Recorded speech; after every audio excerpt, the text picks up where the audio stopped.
To study this energy of a simple harmonic oscillator, we need to consider all the forms of energy.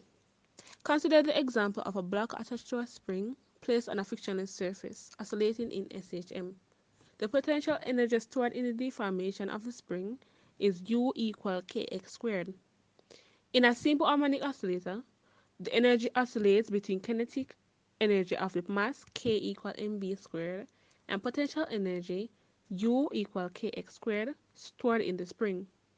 In the SHM of the mass and the spring system, there are no dissipative forces. So the total energy is the sum of the potential energy and kinetic energy. In this section, we consider the conservation of energy of the systems. The concepts examined are valid for all simple harmonic oscillators, including those where the gravitational force plays a role. Consider the figure below, which shows oscillating block attached to a spring. In the case of undamped SHM, the energy oscillates back and forth between kinetic and potential, going completely from one form of energy to the other as the system oscillates. So for the system example of an object on a frictionless surface attached to a spring, the motion starts with all of the energy stored in the spring as elastic potential energy.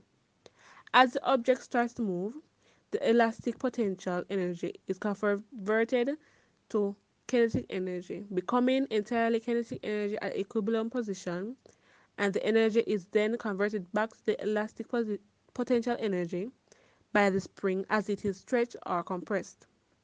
The velocity becomes zero when the kinetic energy is completely converted, and this cycle then repeats. Understanding the conservation of energy in this cycle will provide extra insights here and in later application of SHM as later alternating circuits.